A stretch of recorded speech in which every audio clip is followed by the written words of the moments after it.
Everyone, welcome back to my channel. कैसे हो आप सभी? आई एम श्योर कि आप सभी लोग ठीक होंगे। तो चलिए हम लोग आज का वीडियो स्टार्ट करते हैं। आज के वीडियो में हम लोग जो है मेंटल रिटार्डेशन वाला टॉपिक कवर करेंगे।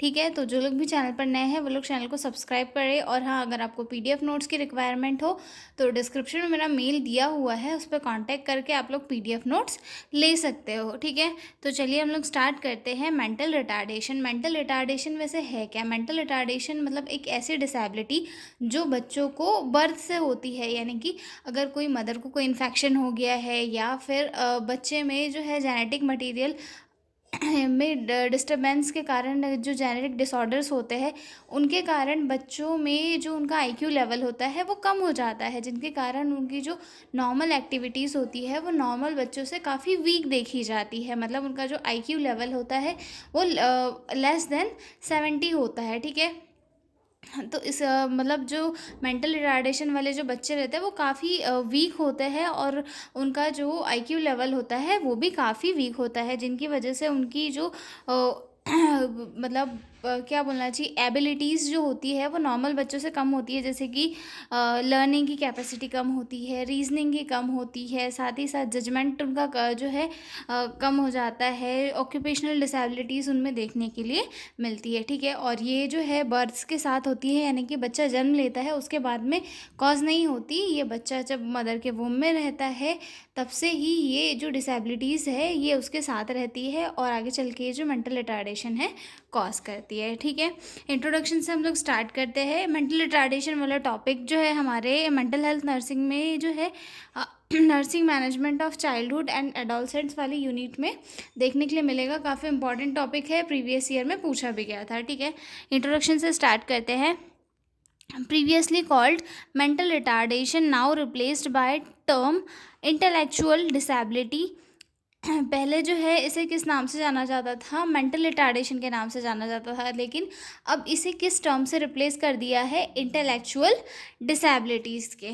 ठीक है, it is a neuro developmental disorder. ये क्या है? एक न्यूरो डेवलपमेंटल डिसऑर्डर है। ठीक है, इसके कुछ मेन फीचर्स है, जैसे कि लो आईक्यू लेस देन 70। ठीक है, इम्पायरमेंट इन एडेप्टिव फंक्शनिंग, मतलब जो नॉर्मल फंक्शनिंग होती है, एडेप्टिव फंक्शनिंग होती है, उनमें इम्पायरमेंट देखने के लिए मिलता है। ठीक है, communication, self care, social interaction, daily living, ये सारी चीज़ों में भी जो है बच्चा डिसेबल रहेगा। मतलब उसकी जो नॉर्मल एक्टिविटीज़ है उनमें वो पीछे रहता है। उससे मतलब जो डेली टास्क होते हैं वो भी प्रॉपरली नहीं हो पाते, सेल्फ केयर नहीं कर पाता है बच्चा। ठीक है, ये सारी चीज़ें जो है एक बच्चे में देखने के लिए मिलते हैं। ठीक है, onset before 18 years. Okay, it affects learning, reasoning, judgement, independence and causes social occupational disabilities.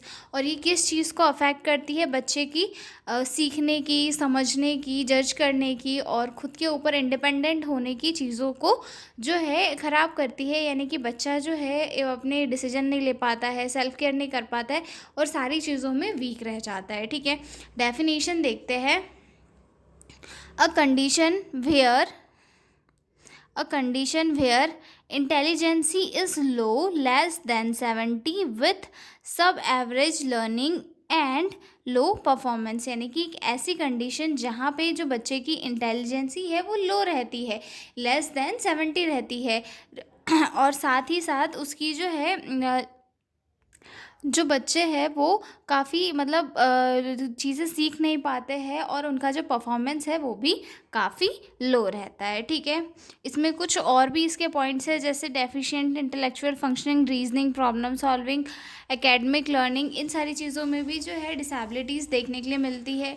ठीक है, अगला पॉइंट आता है deficient in adaptive functioning, social participation, communication, independence और onset in childhood developmental period. मतलब जो एक बच्चे का डेवलपमेंटल पीरियड होता है उस ड्यूरेशन में बच्चे का प्रॉपर डेवलपमेंट नहीं हो पाता है। उस टाइम पे उसे जो जो एक्टिविटीज़ आनी चाहिए वो सारी एक्टिविटीज़ बच्चा कर नहीं पाता है, और कहीं ना कहीं इसमें जो आता है कॉजेज़ देखते हैं। कॉजेज़ में सबसे फर्स्ट कॉजेज़ है जेनेटिक या फिर क्रोमोसोमल, यानी कि यहाँ पे कोई जो है दिक्कत आ गई हो, उस वजह से भी जो है जेनेटिक डिसऑर्डर्स कॉज होते हैं या फिर मेंटल रिटार्डेशन कॉज होता है, जिसमें सबसे फर्स्ट आता है डाउन सिंड्रोम, जिसे ट्राइसोमी 21 भी कहा जाता है, जिसमें कि जो 21 वाला क्रोमोसोम होता है वहाँ पे एक एक्स्ट्रा क्रोमोसोम ऐड हो जाता है, जिसकी वजह से बच्चे में डिसेबिलिटीज़ कॉज हो जाती है। उसके बाद आता है second fragile x syndrome. Fragile x syndrome जो है एक काफ़ी इम्पॉर्टेंट रीज़न है जो काफ़ी बच्चों में जो है मेंटल रिटार्डेशन कॉज करता है। अब ये होता क्या है,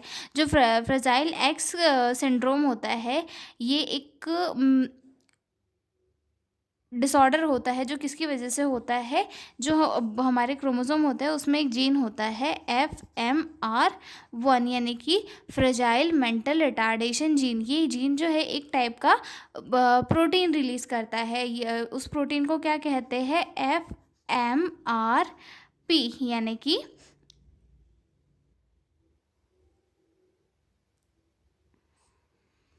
fragile x mental retardation protein. और ये जो प्रोटीन होता है ये हमारे जो दो न्यूरॉन्स होते हैं, दोनों न्यूरॉन्स के जो साइनेप्सिस होता है, ये दोनों साइनेप्सिस के बीच में जो जब न्यूरोट्रांसमीटर्स चेंज होते हैं, इंटरचेंज होता है, उनमें मैसेज का इंटरचेंज होता है, तो उस ड्यूरेशन में ये जो प्रोटीन है ये काफ़ी हेल्प प्रोवाइड करता है। लेकिन जब किसी बच्चे को फ्रेजाइल एक्स क्रोमोसोम हो जाता है तो उस कंडीशन में ये जो प्रोटीन है इसकी कमी हो जाती है, जिसकी वजह से जो मैसेज है वो प्रॉपरली ट्रांसफ़र नहीं हो पाता है। ठीक है, अगर मैसेज ट्रांसफ़र नहीं हो पाता है जिसकी वजह से जो वर्क है वो डिले हो जाता है, और बच्चे की जो वो वर्क करने की कैपेसिटी होती है या फिर जो एबिलिटी होती है वो काफ़ी स्लो हो जाती है, बच्चा काफ़ी धीरे धीरे वर्क करता है। उसके बाद आता है थर्ड रीज़न, फिनाइल कीटोन्यूरिया, या फिर इसे PKU भी कहा जाता है। ठीक है, अब ये क्या होता है, फिनाइल कीटोन्यूरिया, ये जो है एक मेटाबॉलिक डिसऑर्डर होता है जिसकी वजह से होता है। ठीक है, उसके बाद आता है फोर्थ रीज़न, ट्राइसाइट डिसीज या अदर मेटाबॉलिक डिसऑर्डर, उनकी वजह से भी जो है मेंटल रिटार्डेशन कॉज होता है। अदर जो भी डिसऑर्डर है जैसे कि टर्नर सिंड्रोम है, ये सारी चीज़ें भी जो है बच्चे में मेंटल रिटार्डेशन कॉज करने के इसमें कंट्रीब्यूट करते हैं। ठीक है, उसके बाद इसके जो फैक्टर्स है 3 टाइप के होते हैं, मतलब ये जो मेंटल रिटार्डेशन है वो बच्चे में मदर की वूम्ब से ही होता है।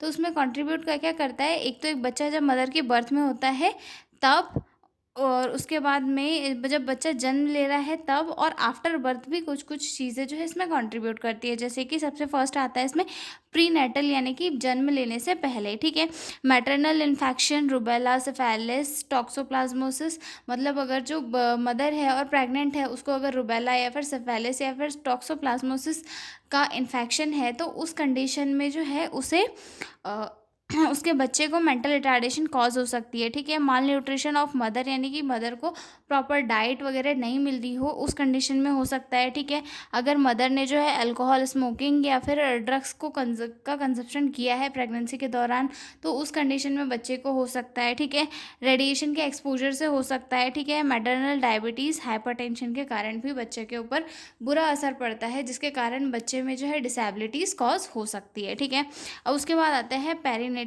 यानी कि ड्यूरिंग बर्थ, यानी कि जब बच्चा मदर के वूम से बाहर आ रहा है उस टाइम पे क्या क्या चीज़ें हो सकती है जो मेंटल रिटार्डेशन कॉज करने में कंट्रीब्यूट करती है। इसमें सबसे फर्स्ट आता है बर्थ एस्फैक्सिया। बर्थ एस्फेक्सिया में क्या होता है, जब बच्चा जन्म ले रहा होता है तो उस कंडीशन में उसे प्रॉपर ऑक्सीजन नहीं मिल पाती है, और ऑक्सीजन नहीं मिल पाने की वजह से जो है वहाँ उसकी बॉडी वीक हो जाती है, या फिर उसकी बॉडी में जो है बहुत सारे ये सिम्टम्स जैसे कि मेंटल रिटार्डेशन कॉज हो जाता है। ठीक है, उसके बाद अगले इसमें आता है pre mature birth, low birth weight, या फिर 9 महीने का अगर बेबी नहीं हुआ है और उसके बाद बच्चे का बर्थ हो रहा है तो उस कंडीशन में हो सकता है, या फिर बर्थ के टाइम में उसका जो वेट है वो काफ़ी कम है तो उसके कारण हो सकता है। ठीक है, नियोनेटल जॉन्डिस के कारण हो सकता है, या फिर बर्थ ट्रॉमा की वजह से हो सकता है। ठीक है, आगे देखते हैं हम लोग पोस्ट नेटल या फिर आफ्टर बर्थ जो बच्चा है उसे मेंटल रिटार्डेशन किन किन रीजंस की वजह से कॉज हो सकता है। ठीक है, इसमें सबसे फर्स्ट आता है सीएनएस इन्फेक्शन यानी कि मेनिंजाइटिस या फिर इंसेफेलाइटिस की वजह से, यानी हमारा जो सेंट्रल नर्वस सिस्टम होता है उसमें इन्फेक्शन होने की वजह से भी ये जो है मेंटल रिटार्डेशन कॉज हो सकती है। ठीक है, बच्चे को हेड इंजरी अगर हो रही है तो उस कंडीशन से भी हो सकता है, एपिलेप्सी की वजह से हो सकता है। ठीक है, सीवियर माल न्यूट्रिशन, बच्चे को प्रॉपर डाइट नहीं मिल रही है उस कारण से हो सकता है, या फिर इन्वामेंटल टॉक्सिन्स जैसे कि लेड या फिर मर्क्यूरी हो गया, ये सारी चीज़ें भी बच्चे में मेंटल रिटार्डेशन कॉज करने में कंट्रीब्यूट करती है। ठीक है, आगे देखते हैं हम। जो आईक्यू है उसे 4 इस पे बाँटा गया है, मतलब जो कि जब किसी बच्चे को मेंटल रिटार्डेशन होता है तो उस कंडीशन में जो आईक्यू लेवल है उसे 4 इस पे बाँटा गया है। सबसे फर्स्ट इसमें आता है माइल्ड, यानी कि जो बच्चे में जो मेंटल रिटार्डेशन का लेवल है वो कम है। बच्चे का जो वो आईक्यू है वो 50 से 69 तक होता है। ठीक है, और इसमें क्या होता है, बच्चा थोड़े बहुत एजुकेशन ले सकता है, प्राइमरी एजुकेशन, और सिंपल जॉब कर सकता है, और खुद की मतलब इंडिपेंडेंट बच्चा रह पाता है, मतलब उतनी उसमें कैपेसिटी होती है कि वो थोड़े बहुत वर्क करके इंडिपेंडेंटली रह सके। ठीक है, उसके बाद सेकंड टाइप आता है मॉडरेट।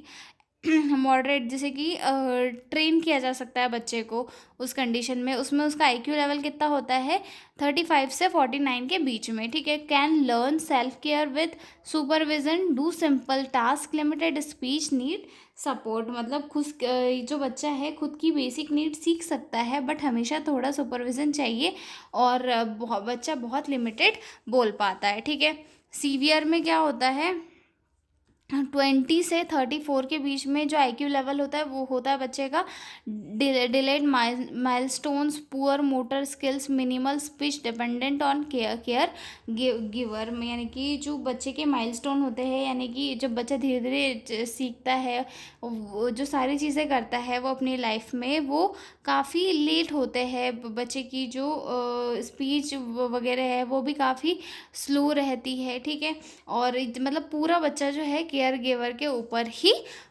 डिपेंड रहता है। ठीक है, उसके बाद अगला पॉइंट आता है प्रोफाउंड, यानी कि more than sorry less than 20। ठीक है, severe physical and mental disability, totally dependent, often bed ridden. इसमें क्या होता है, बच्चा बेड रिडन भी हो सकता है, उसका जो फिजिकल एक्टिविटी है ये वो भी पूरी डिस्टर्ब रहती है, मतलब पूरा दूसरे के ऊपर डिपेंड होकर रहेगा तो रहेगा, नहीं तो उसकी डेथ हो जाएगी। ठीक है, ये सारे सिम्टम्स देख लिए हमने कि मतलब किस किस लेवल में क्लासिफाई किया जाता है। ठीक है, मतलब इसमें जो है 4 लेवल के बच्चे होते हैं। ठीक है, तो फर्स्ट वाले में तो क्या होता है, माइल्ड वाला थोड़ा बहुत नॉर्मल जैसे रहते हैं, सीख जाते हैं चीज़ों को, और सिंपल सिंपल वर्क कर लेते हैं। ठीक है, और जो मॉडरेट वाले होते हैं वो थोड़ा सीख लेते हैं बट उन्हें हमेशा सुपरविज़न की ज़रूरत होती है। सीवियर वाले जो है उतने इंडिपेंडेंट नहीं होते कि हाँ थोड़ा बहुत अपना कुछ कर लिया, लेकिन जो प्री फाउंड वाले होते हैं वो पूरे डिपेंड होते हैं, टोटली बेड रिटर्न होते हैं, और उनका जो भी है केयर गिवर करेगा या फिर उनके फैमिली मेम्बर वगैरह करेंगे तो ही उनका कुछ हो पाएगा। ठीक है, उसके बाद आते हैं हम क्लिनिकल फीचर्स के ऊपर कि इनके क्या क्या क्लिनिकल फीचर्स देखने के लिए मिलता है। तो सबसे फर्स्ट आता है इंटेलेक्चुअल एम्पावरमेंट देखने के लिए मिलेगा। ठीक है, बच्चों में poor memory, poor problem solving, ये हमें देखने के लिए मिलता है। ठीक है, slow learning, short attention span, ये सारी चीज़ें हमें बच्चे में देखने के लिए मिलती है। ठीक है, बच्चा काफ़ी स्लो लर्न कर पाएगा, अटेंशन नहीं दे पाएगा किसी भी चीज़ को। ठीक है, प्रॉपरली बोल नहीं पाएगा। ठीक है, अभी अलग अलग लेवल के इस पे अलग अलग सिम्टम्स बच्चे में दिखते हैं। ठीक है, अडेप्टिव डिसफंक्शन यानी कि delayed in motor and speech milestone,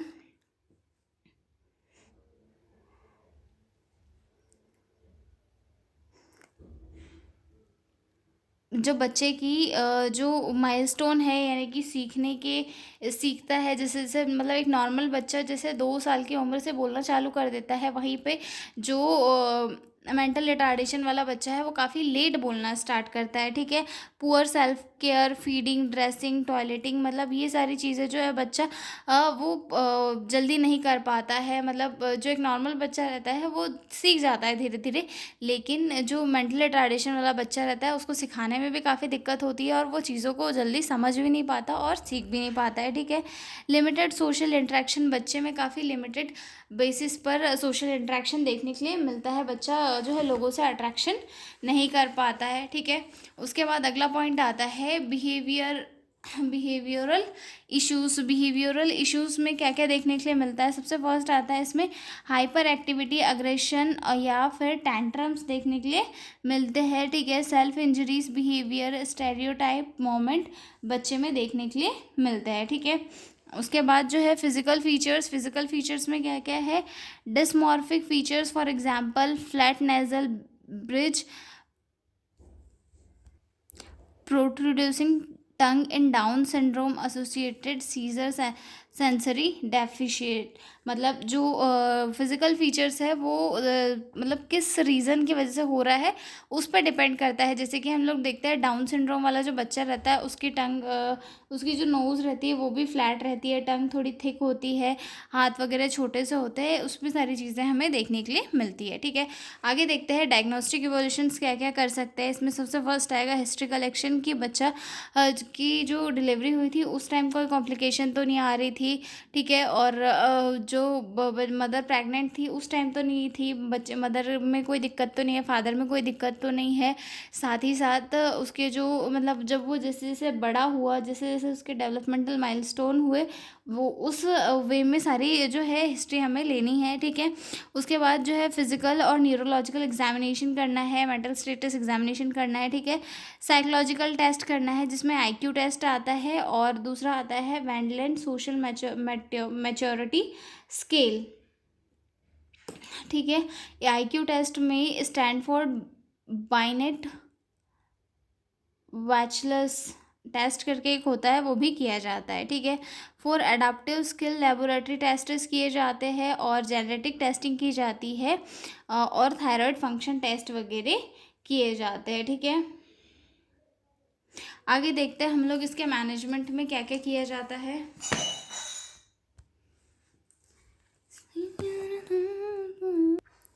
medical management में सबसे फर्स्ट जो है हम लोग करेंगे जो मतलब जो कॉज है उसका पर्टिकुलर, जैसे कि हाइपरथायरॉयडिज्म है या फिर जो मेटाबॉलिक डिसऑर्डर है, उन्हें सबसे पहले ट्रीट करेंगे ताकि जो है डिसीज़ और ज़्यादा आगे ना बढ़े। Treat underlining causes hyperthyroidism, correct treatable metabolic disorder, medication for behavioural problems, antipsychotics for aggression, stimulants for hyper activity, ठीक है। मतलब पेशेंट को अगर साइकोटिक सिम्टम्स दिख रहे हैं जैसे कि एग्रेशन या फिर अदर हाइपर एक्टिविटी, तो उन्हें जो है एंटीसाइकोटिक और स्टिमुलेंट्स देकर जो है उनकी प्रॉब्लम को ट्रीट करेंगे और उन्हें पहले शांत करेंगे, ठीक है।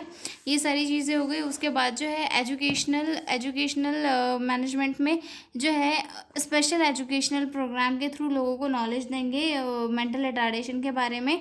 और स्कूल और ये सारी चीज़ें जो होती है, स्कूल हो गया, एनजीओ हो गया, यहाँ पर लोगों को एजुकेट करेंगे कि ऐसे पर्सन होते हैं और इनके साथ ऐसे से डील करना होता है, ठीक है। Focus on self care, social vocational skill, बच्चों को जो ये सिखाना है कि ये जो है सब खुद की केयर कैसे करनी है और कुछ वोकेशनल स्किल्स सिखानी है ताकि वो अपनी लाइफ को अच्छे से जी सके, ठीक है। Use of repetition visual aids, with visual aids, क्योंकि बच्चे जो है देख के ज़्यादा समझते हैं, ठीक है। साइकोथेरेपी, बिहेवियर थेरेपी और ऑक्यूपेशनल और स्पीच थेरेपी के थ्रू जो है उनके माइंड को फ्रेश किया जा सकता है, तो वो प्रोवाइड कर सकते हैं, ठीक है। उसके बाद आगे देखते हैं हम लोग नर्सिंग मैनेजमेंट में सबसे फर्स्ट तो असेसमेंट, जो बच्चे का लेवल है मेंटल रिटार्डेशन का वो असेस करना है कि जो बच्चा है वो कि उसकी आईक्यू कितनी हो सकती है, वो क्या अपने सेल्फ केयर कर सकता है, नहीं कर सकता है, उसकी हेल्थ कैसी है, क्या है, ये सारी चीज़ें चेक करना होता है, ठीक है। उसके बाद सेकंड में है प्रमोट इंडिपेंडेंस, बच्चे की जो इंडिपेंडेंस है उसे प्रमोट करना है कि बच्चे जो है कुछ अपने डेली टास्क खुद से कर सके, मतलब पूरा जो है दूसरों के ऊपर डिपेंड नहीं रहे कि सारी चीज़ें जो है उसे दूसरों पे डिपेंड होकर ही करनी है, ये चीज़ें नहीं करनी है उसे। ये फीडिंग, ड्रेसिंग, टॉयलेटिंग, ये सारी चीज़ें जो है उसे नर्सेस को खुद सिखानी होती है, ठीक है। उसके बाद communication, use short simple instruction, repeat patiently, patient के साथ काफ़ी शॉर्ट और सिंपल इंस्ट्रक्शन यूज़ करने हैं और उन्हें ही रिपीट करके पेशेंट को अच्छे से समझाना है, ठीक है। उसके बाद बिहेवियर मैनेजमेंट में जो है पॉजिटिव मतलब पेशेंट के साथ एक पॉजिटिव बिहेवियर बनाना है, पेशेंट को पॉजिटिवली इनकरेज करना है कि वो बातें सुने, समझे और चीज़ों के यूज़ करें, ठीक है। उसके बाद पेशेंट को जो है एक सेफ़ इन्वायरमेंट प्रोवाइड करना है, ताकि पेशेंट हम पे ट्रस्ट करके चीज़ों को समझने की कोशिश करे, ठीक है। और पेशेंट को ताकि इंजरी से प्रिवेंशन मिल पाए, ठीक है। फैमिली सपोर्ट और रेफलर, अगर जो है इसका ट्रीटमेंट प्रॉपर्ली नहीं हो पा रहा है तो उसे रेफ़र करके बेहतर केयर केयर के लिए रेफ़र किया जा सकता है। और साथ ही साथ फैमिली एजुकेशन और फैमिली सपोर्ट भी बहुत इंपॉर्टेंट होता है, जिसके थ्रू बच्चे में जो है हम लोग अच्छे से इम्प्रूवमेंट ला सकते हैं, ठीक है। तो ये था नर्सिंग मैनेजमेंट। इसके आगे आप लोग नर्सिंग डायग्नोसिस और केयर प्लान बना के भी आगे क्वेश्चन कंटिन्यू कर सकते हो। तो हमारा ये क्वेश्चन यहीं तक था। मिलता है अगले वीडियो में, तब तक के लिए बाय बाय।